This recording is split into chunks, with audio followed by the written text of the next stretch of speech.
നമ്മൾ ഈ വണ്ടിയിലാണ് പറക്കാൻ പോകുന്നത്. ട്വിൻ ഓട്ടർ എന്നാണ് ഈ വണ്ടിയുടെ പേര്. ജീവിതത്തിൽ തന്നെ എൻ്റെ ഏറ്റവും മനോഹരമായിട്ടുള്ള ഒരു നിമിഷങ്ങളിലൊന്നാണ് അന്റാർട്ടിക്കയിലെ ഗ്ലേഷ്യറിൻ്റെ മുകളിൽ കൂടെ സൈക്കിൾ ചവിട്ടിക്കൊണ്ട് പോകുക എന്നുള്ളത്. ഇതിവിടെയല്ലേ നടക്കത്തുള്ളൂ, നാട്ടിൽ പോയി കഴിഞ്ഞാൽ അത് പറ്റത്തില്ലല്ലോ. നിങ്ങൾ കാണാമെന്ന് പറഞ്ഞപ്പോഴേ എനിക്ക് മോഹൻലാലിൻ്റെ സിനിമയിലൊരു ഡയലോഗ് ഓർമ്മ വന്നേ. അതായത് ആകാശത്തിന് കീഴിലെ എല്ലാ പർവ്വതങ്ങളും ഷെയ്ഖ് ഹസൻ ഖാന് സമമാണെന്ന്. ശരിയാണോ? അങ്ങനെയൊന്നുമില്ല. പക്ഷേ ഷെയ്ഖിനെ കുറിച്ച് അറിയാവുന്നവർക്കറിയാം അത് ശരിയാണെന്ന്. കാരണം ഷെയ്ഖിന് കീഴടങ്ങാത്ത ഒരു പർവ്വതം ലോകത്തില്ല. അതൊരു ഭാഗ്യമാണ് ബേസിക്കലി കയറാൻ സാധിക്കുക എന്നുള്ളത്. നമ്മൾ അറ്റംപ്റ്റ് ചെയ്യാതെ നമുക്ക് ചെയ്യാൻ പറ്റത്തുള്ളൂ. പക്ഷേ എല്ലാ പർവ്വതങ്ങളും ഫസ്റ്റ് അറ്റംപ്റ്റിൽ തന്നെ കയറാൻ പറ്റിയിട്ടുണ്ട്. അതൊരു വലിയ അനുഗ്രഹമായിട്ട് ഞാൻ കാണാം. വിൻസെൻ്റ് മുകളിൽ -34 ഡിഗ്രിയാണ് തണുപ്പ്.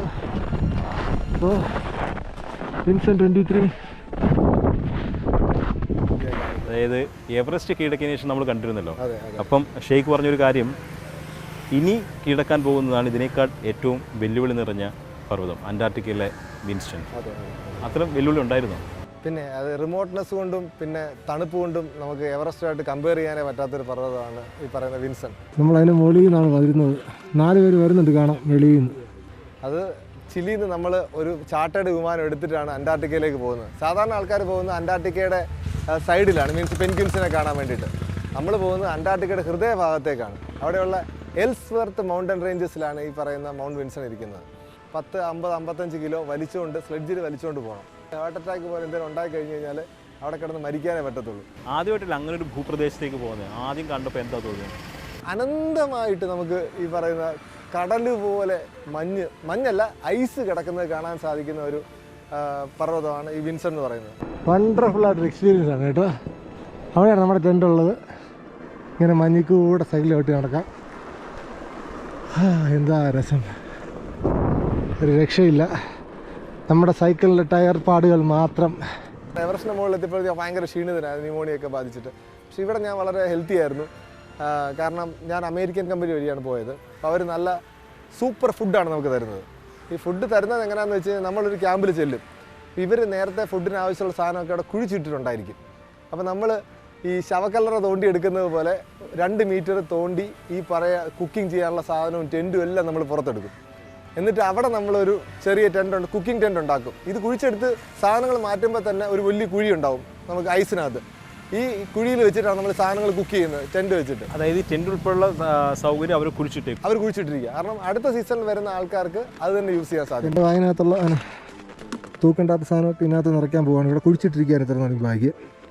പ്രിയപ്പെട്ട സുഹൃത്തുക്കളെ, ഞങ്ങൾ തിരിച്ച് ബേസ് ക്യാമ്പിൽ എത്തിയിരിക്കുകയാണ്.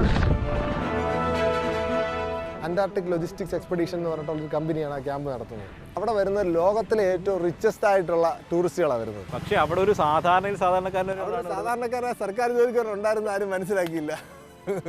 ഭൂമിയിലെല്ലാം തോന്നിയിട്ടുണ്ടോ? തോന്നിപ്പോകും. കാരണം എന്ന് വെച്ചാൽ അവിടെ രാത്രിയില്ല. ഞങ്ങൾ സമ്മർ ടൈമിലാണ് പോകുന്നത്. സൂര്യൻ എപ്പോഴും നമ്മുടെ മുകളിൽ ഉദിച്ച് നിൽക്കുന്നുണ്ടായിരിക്കും.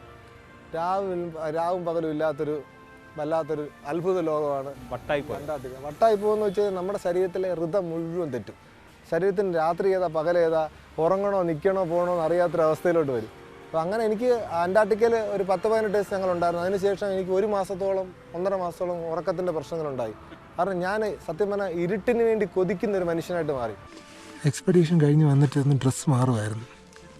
എന്ത് സാധനം ഐസായി പോയിട്ടില്ലേ, ഇന്നർ ജാക്കറ്റൊക്കെ. രാത്രി 12 മണിയാണ്. ഇവിടെ കട്ട വെയിലാണ് അന്റാർട്ടിക്കയിൽ. നമ്മുടെ നാട്ടിൽ സൂര്യൻ കിഴക്ക് ഉദിച്ച് പടിഞ്ഞാറ് അസ്തമിക്കുകയാണല്ലോ ചെയ്യുന്നത്. മറ്റേടത്ത് സൂര്യൻ ഇങ്ങനെ നമ്മുടെ ചുറ്റും ഇങ്ങനെ കറങ്ങിക്കൊണ്ടിരിക്കും. അങ്ങനെ അന്റാർട്ടിക്കയിൽ നിന്ന് ഇറങ്ങിയിട്ട് നേരെ പോയത് അർജന്റീനയിലേക്കാണ്. അർജന്റീന എന്ന് പറയുമ്പോൾ നമുക്ക് മെസ്സിയാണ് ഓർമ്മ വരുന്നത്. പക്ഷേ ഞാൻ പോകുന്നത് അർജന്റീന ഏറ്റവും ഉയരം കൂടിയ കൊടുമുടി കാണാനാണ്. അത് ആൻഡീസ് പർവ്വതനിരയിലെ സൗത്ത് അമേരിക്കയിലെ തന്നെ ഏറ്റവും ഉയരം കൂടിയ കൊടുമുടിയാണ്. അക്കൻകാഗുവ എന്നാണ് അതിൻ്റെ പേര്. ഇതിനകത്ത് ഭയങ്കര ചൂടാണ്. പുറത്തെന്ന് പറഞ്ഞു കഴിഞ്ഞാൽ പുറത്ത് മൈനസ് തണുപ്പാണ്. അതിനടുത്ത പ്രത്യേകത. അപ്പോൾ ഞങ്ങൾ പോയ സീസൺ എന്ന് പറയുന്നത് ഹെവി വിൻഡുള്ള സീസണായിരുന്നു. Aconcagua is a windiest mountain ever. ഞാൻ കണ്ടതിൽ വെച്ച് ഏറ്റവും വിൻഡിയസ്റ്റ് ആയിട്ടുള്ള പർവ്വതം അക്കൻകാഗുവയാണ്. ഒരു സിംഗിൾ ഗൈഡിനെ എടുത്തിട്ടാണ് ഞാൻ മുകളിലേക്ക് കയറുന്നത്. പക്ഷേ വിൻഡ് അപ്പോഴും 75-80 ഉണ്ടായിരുന്നു. പക്ഷേ സ്റ്റിൽ ഈ മാനേജ് ചെയ്തു. അവിടെ വേറൊരു പീക്കുണ്ട്, 6,700 മീറ്റർ ഉള്ളത്. അക്കൻകാവകൾ 200 മീറ്റർ കുറവേ ഉള്ളൂ. അത് അർജന്റീന തന്നെയാണ്. What is the name of the peak you told that? Mercedario. മെർസലാരിയോ. Mercedario. It's like 200 meters less. അക്കൻകാവയുടെ last ദിവസം 25 കിലോമീറ്റർ നമുക്ക് നടന്ന് വേണം നമ്മൾ തിരിച്ചെത്താൻ പറ്റും. മല ബേസ് ക്യാമ്പിൽ നിന്ന് ഡയറക്റ്റ് സിറ്റി വരെ നമ്മൾ എത്തുന്ന ഒരു ദിവസമാണ്. അങ്ങനെ 2-3 ദിവസം ഞാൻ റെസ്റ്റ് ചെയ്തിട്ട് എൻ്റെ മൂന്നാമത്തെ പർവ്വതമായിട്ടുള്ള ഓഹോസ് ഡെൽ സലാഡോ കയറാൻ വേണ്ടിയിട്ട് പോയി. മേഘങ്ങളുടെ നിഴലുകൾ ഇങ്ങനെ പോകുന്നത് കാണാം. ആദ്യമായിട്ടാണ് ഞാൻ അഗ്നിപർവ്വതം ഇതുപോലെ ആക്റ്റീവ് വോൾക്കാനോ കയറുന്നത്. കിളിമഞ്ചാരോ വോൾക്കാനോ ആണ്, എൽബ്രൂസും വോൾക്കാനോ ആണ്. പക്ഷെ അത് രണ്ടും ഡോർമെൻ്റാണ്, മീൻസ് അത് ഇനാക്റ്റീവ് വോൾക്കാനോ ആണ്. ഈ വോൾക്കാൻ്റെ പ്രത്യേകത കയറുന്ന വഴി മുഴുവൻ വോൾക്കാനിക് ആഷാണ് കിടക്കുന്നത്. പണ്ട് പൊട്ടിത്തെറിച്ച് ഈ ആഷ് വന്നിട്ട് ചെറിയ ചെറിയ നമ്മുടെ കടലിലെ മണൽത്തരികൾ പോലെ മൊത്തം താഴെ നിന്ന് മുകളിൽ വരെ മണലാണ്.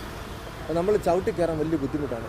പക്ഷെ മുകളിലെത്തിയപ്പോൾ ഗംഭീരമായിട്ടുള്ള കാഴ്ചയാണ്. കാരണം ചുറ്റും മൊത്തം ഒരു 10-40 വോൾക്കാനോസാണ്. ഒരു വോൾക്കാനിക് ഏരിയയാണത്. അങ്ങനെ ലോകത്തെ കീഴടക്കിയിട്ടാണ് തിരിച്ചു വരും ഇല്ലേ?